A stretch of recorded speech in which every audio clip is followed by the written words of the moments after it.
Hey everyone, welcome to the Three Docs Book Club. Today we are going to be covering Flow by Mihaly Csikszentmihalyi, and this is episode 7. Whoa! Oh, So congratulations, Dr. Venus and Dr. Shepard. We made it to episode 7. yep. So I'm very happy to have you joining us today. And we have a little bit more of added technology that we haven't done before. And I am just very excited to use StreamYard. I love StreamYard. It's a cool program. We have a lot to cover today because this book is just full of information. And what we're doing is we're able to now share our screen and share the quotes that we're talking about so that you can follow along if you haven't had time to read the book, or if you choose not to read the book but just want to hear the conversation about it. So I just, before I get started, I want to share a little story for me. The book has been published for several years now.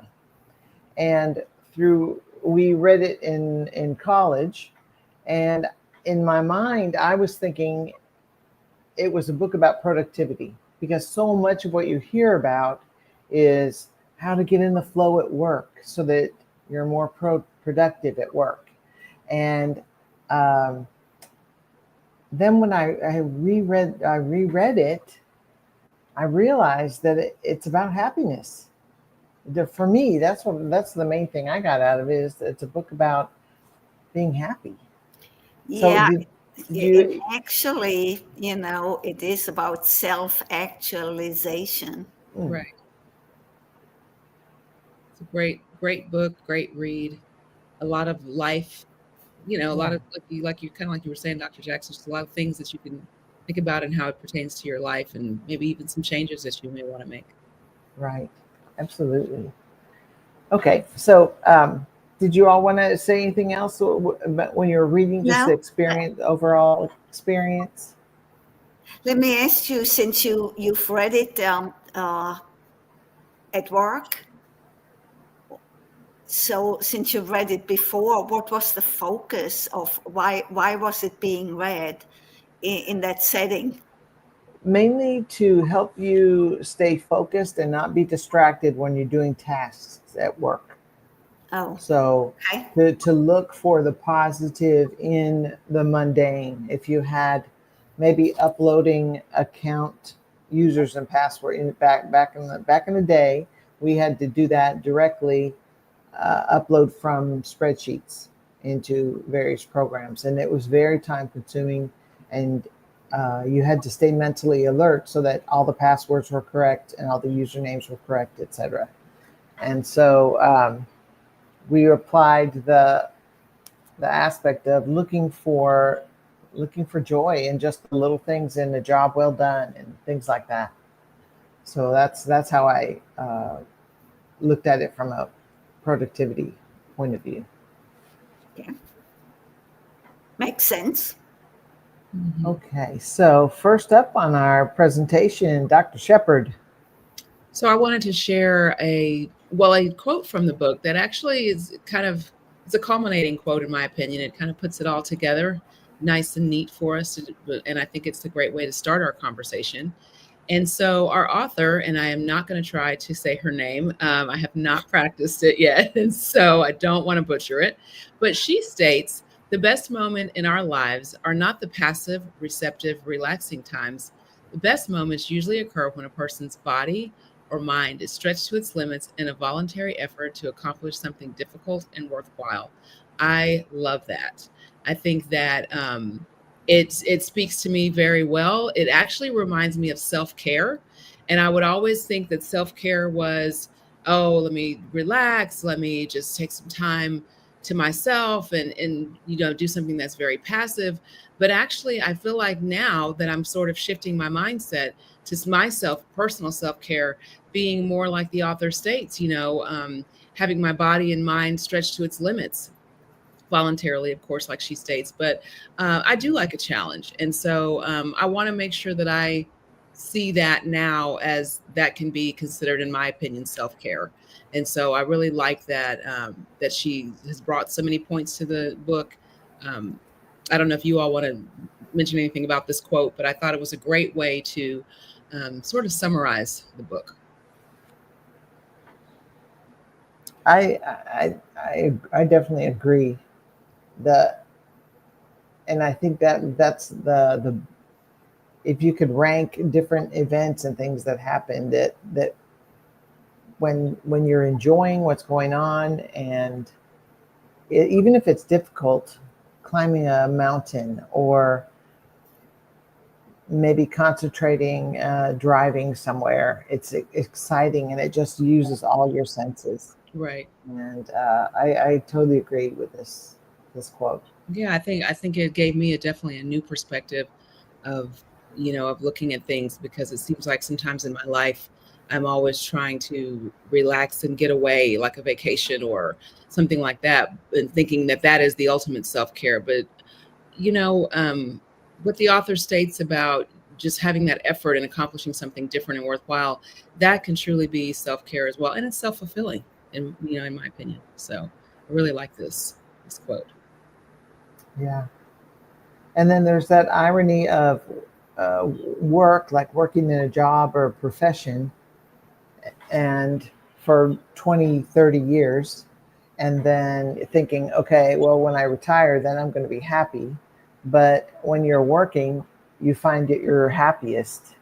And, when you're off work, you're kind of lost, because you don't have that destination, or whatever the idea of work is that makes you happy. It's not there anymore. And so I understand about people kind of floundering when they don't have that work. And it's almost a sense, because that's happened to me before in my life, actually with school.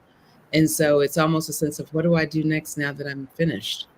So for a while there, I was just like, well, I'm just going to keep going, because I don't want this fulfillment to ever end. But it does kind of come to an end, especially getting a terminal degree. But being on this podcast with you ladies have really rejuvenated me in that sense, and it's kind of like having an itch that finally gets scratched again. So, Dr. Venus, did you want to say something? Yeah, since you mentioned, that you're being stretched to the limits, and we often do that when we are faced with a task that isn't so easy to solve. People do that often when you're trying to figure out something mechanical, and you don't know how to fix something, but you want to try. Don't want to give up. You want to work at it until you got it solved, and then the feeling when you do solve it, when you're really doing something really difficult that absorbs your whole mind and body, and then when you're successful at doing that, it's just the greatest feeling in the world. Yes. Well, sometimes, there's some learning that takes place in that trial and error part, like you were speaking to, trying to fix it, or when you stated that, I immediately thought of my technological skills or lack thereof. And so I always want to try to, fix things on my own a little bit first, because I wanted to get it, and so, and then after a while, I wind up having to Google it and see just how to do it. It is nice having that little trial and error, because sometimes you learn things along the way of that. Yeah. Well, and if you think of little kids, that's what they do. That's how they grow into adults, by little 2 and 3-year-olds, when you watch them play, that's what they do. Yes, very true. That experimental development is very important. So one of the things the author said also is she gave several points on how to achieve flow, and I just picked one of them to really hone in on, because I felt like this one, the focus on the present, first of all, is one of the hardest for me to do, and I think it's just because we juggle so many different things in our lives, but also I feel like it's the backbone of all the other points that she brought to light in the book. So focusing on the present, and with this day and age, going back to kind of thinking about technology, sometimes it's very difficult to actually focus on what is happening right in the moment. I actually have to make myself present and put my phone away, at dinners with friends or conversations like we're having today, because it's very easy just to think, oh, what's happening on this or that platform, or, oh, what's going on in the news, especially, now we've got even watches that kind of give us all this information. And so we have it at our fingertips, and it's hard to put it to bed just a little bit or silence it a little bit while we're really enjoying the beauty of life. Yeah, and it's interesting. You can tie that into, this personally, this was the first week in reading this book that I actually turned the TV off while I was reading. All the other times I have the TV going and I try to multitask. I try to concentrate on the book, and I can easily do that. But with this book, I couldn't. I turned the TV off so I can absorb what's being said. So there was so much in this book. I was worried that we couldn't do justice to, I call them MC, so I don't have to pronounce the name. So I like that. Yeah. So that's what I had to do. But then also, if you had the news in the last 2 days, taking the phones away from students in the classroom, that's exactly what this is saying, because the students are so distracted by their cell phones that they cannot concentrate on something. That very true. And I can see that just from the experience that we've all had, especially in secondary. I can see that as being an uphill battle for sure.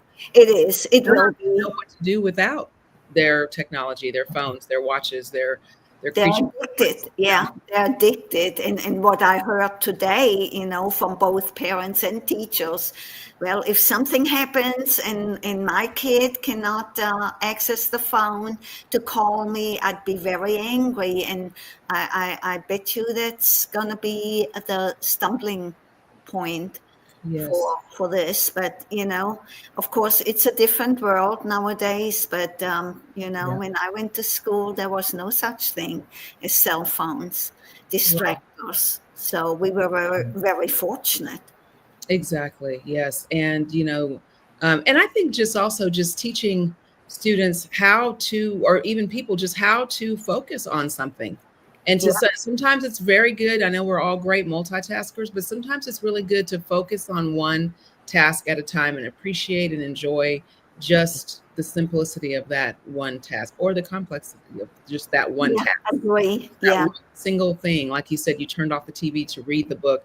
And I know you could focus on both and even some other things at the same time, but just to really put your focus and be present in the moment. And so that's why I really like this discussion point from our author, because I felt like this was the backbone of all the other ways to achieve flow.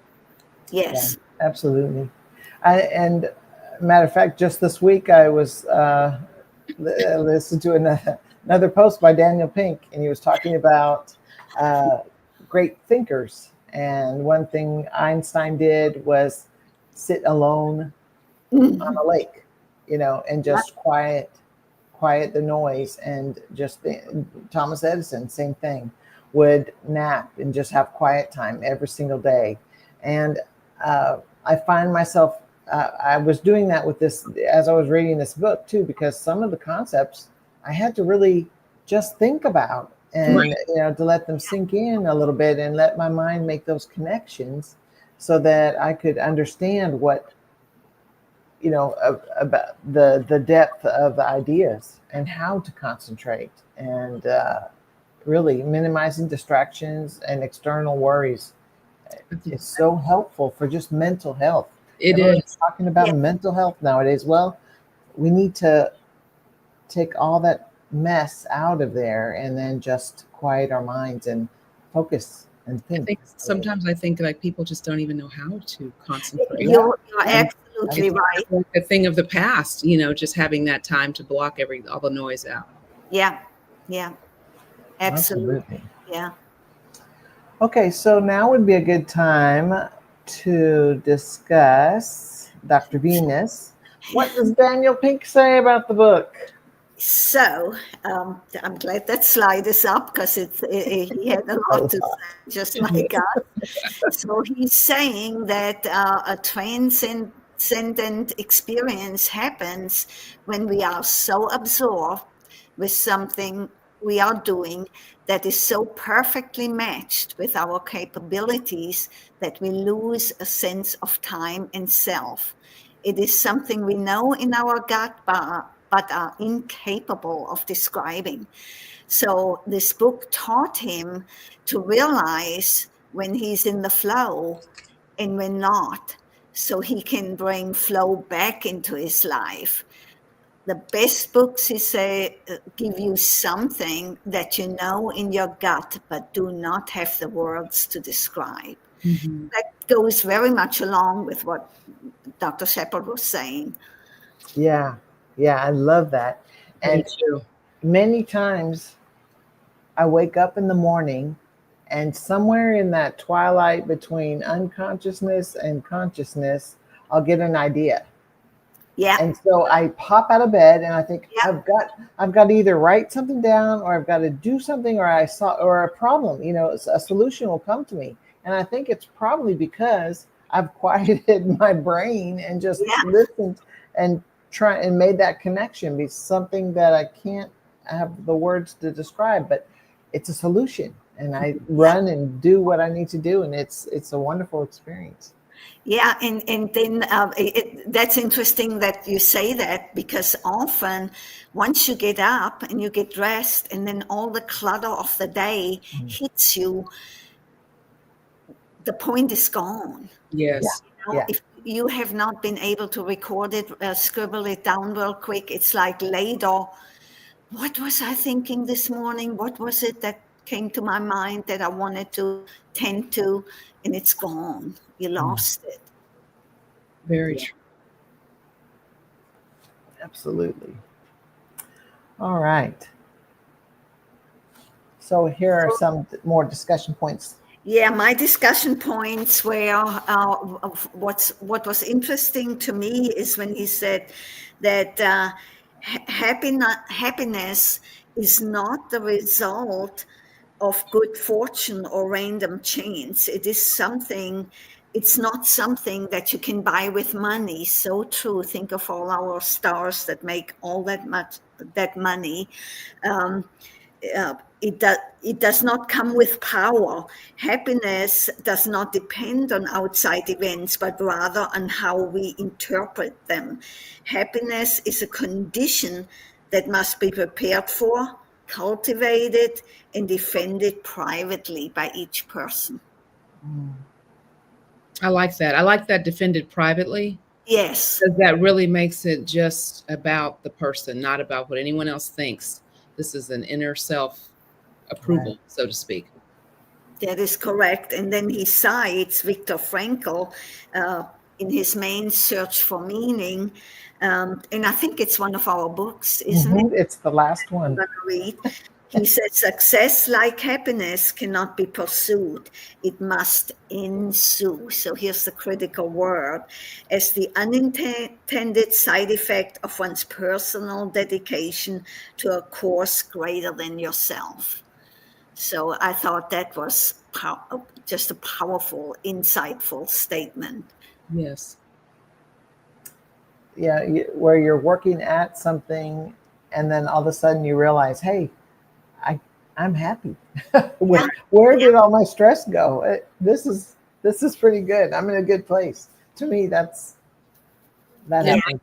And what I thought was so interesting, he cites that person that was so happy and in the flow, being on an assembly line. He did the same thing every day for his whole life. That wasn't very demanding and wasn't very sophisticated, and you'd think he'd be bored, but he found so much enjoyment in what he was doing. So he was actually with something very mundane in the flow. I like that where it says, greater than oneself.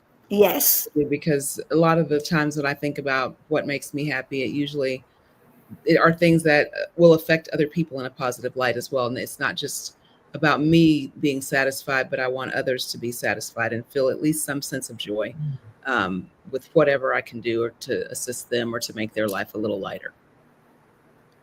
Right. Mm-hmm. So I wonder if just inviting people to work with us on some task or some project and not really focusing on making everyone else happy, but just focusing on the goal, that perhaps we can bring them along in that joyfulness. Right. Maybe. Yeah, it's something, because nowadays we're so money oriented, and it doesn't buy you happiness. That's not where it's at, and often, have you ever experienced like when you couldn't afford something and you save up and you save up and you save up and you finally have the money to go buy it? You don't want it anymore. Yeah. Or you get it and you think, it really wasn't all that. I think I want that. Yeah. Yeah. Yep. It wasn't what you expected. Yeah. Absolutely. Very interesting. Yeah. But a lot of this that you're talking about, especially on this slide, Dr. Venus, goes against a lot of the things that we see in our society. Yeah. I mean, think of all the commercials and all of the, like you just mentioned a few minutes ago, the celebrities or stars, Hollywood stars and things like that. It's almost the opposite of this. It's very monetary, very, you have to have these things, and even just the subliminal messages from commercials will make you think that will make you happy if you buy that burger, or if you're very thin, or if you got a nice vehicle, or whatever the case may be. Yeah, and buying these mansions with 50 bedrooms and I don't know how many AC units, and you can't not live but in one room at once, Right. unless you invite 100 people each and every day. It's a waste of money and energy, and I mean, it's not where it's at. Yeah. Just because you can afford it doesn't mean it brings you happiness. Yeah. Right. Yeah. It's almost these little micro decisions that we make every day. Yes. Like, for example, if I'm going to walk to the refrigerator and eat something, is that going to make me happy? Or is it am I just bored? Maybe I need a task that's going to take my thought process and take my attention away from just, eating or cooking or whatever. Yeah. So definitely makes me think about it. Okay. Let's see, Dr. Venus. Yes. Yeah, we're going to have to move on because we still have a lot of discussion points. Well, this was a very in-depth book. Yeah.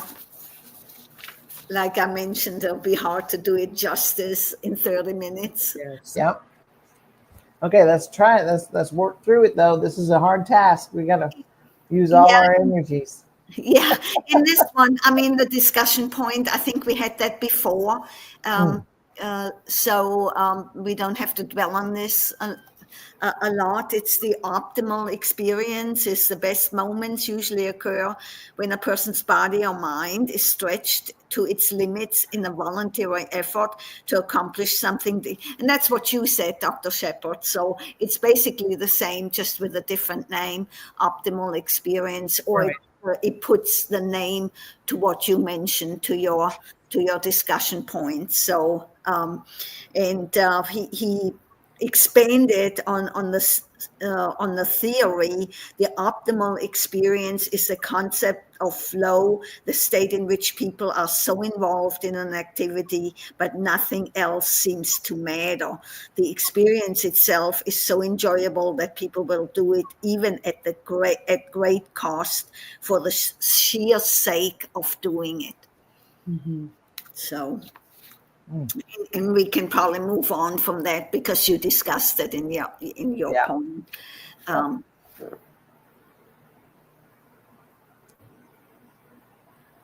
Okay, so in the beginning of the text, we are considering exactly how consciousness works. Because only if we understand the way subjective states are shaped can we master them. So everything we experience, joy or pain, interest or boredom, is represented in the mind as information. If we're able to control this information, we can decide what our lives will be like.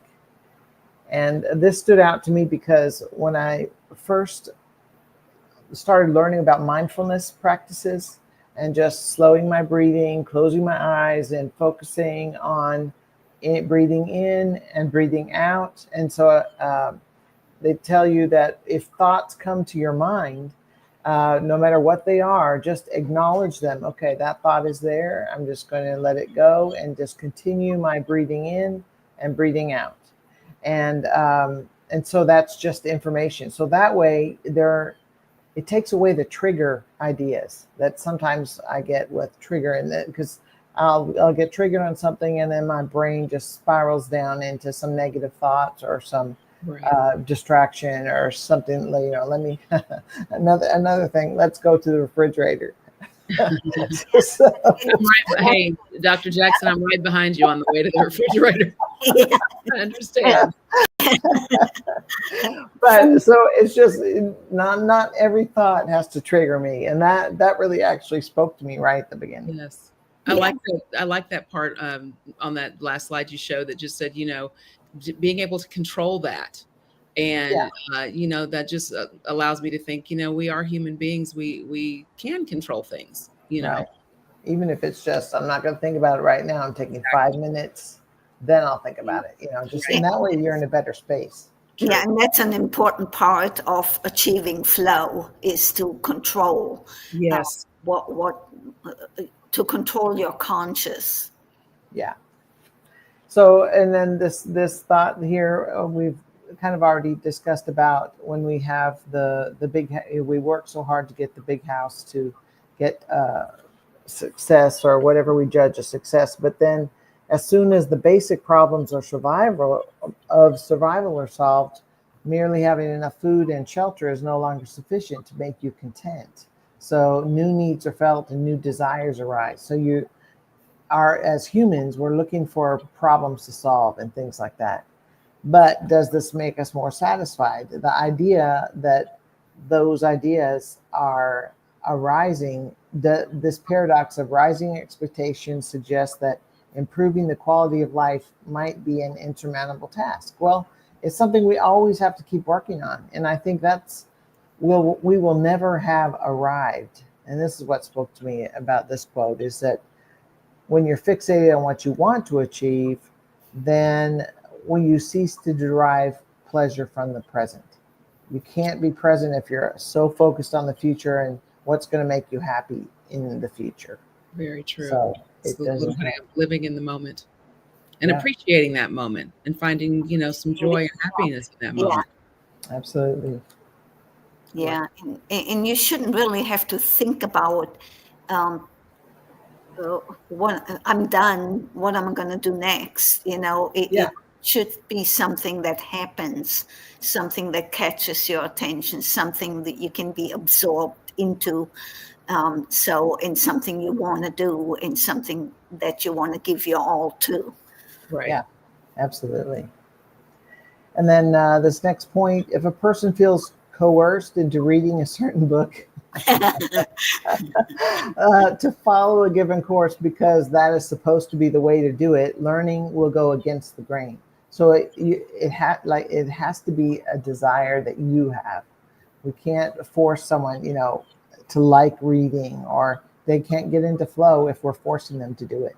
That kind of goes back to that intrinsic motivation that Daniel Pink talks about in Drive. Yeah. So. Absolutely. And then when people were in flow, they reported as much more positive experience when they were not in flow. And so basically flow makes every experience worthwhile. And that I thought was pretty cool.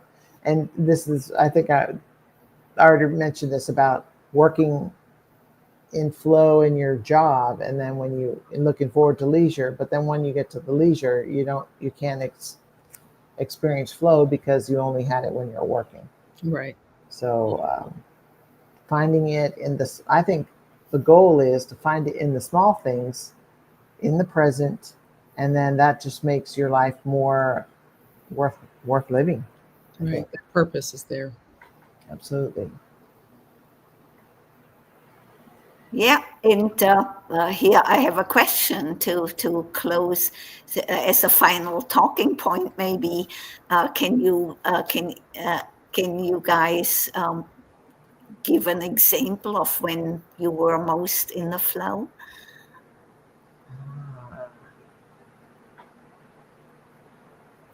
Recently, okay, this is mundane as it gets.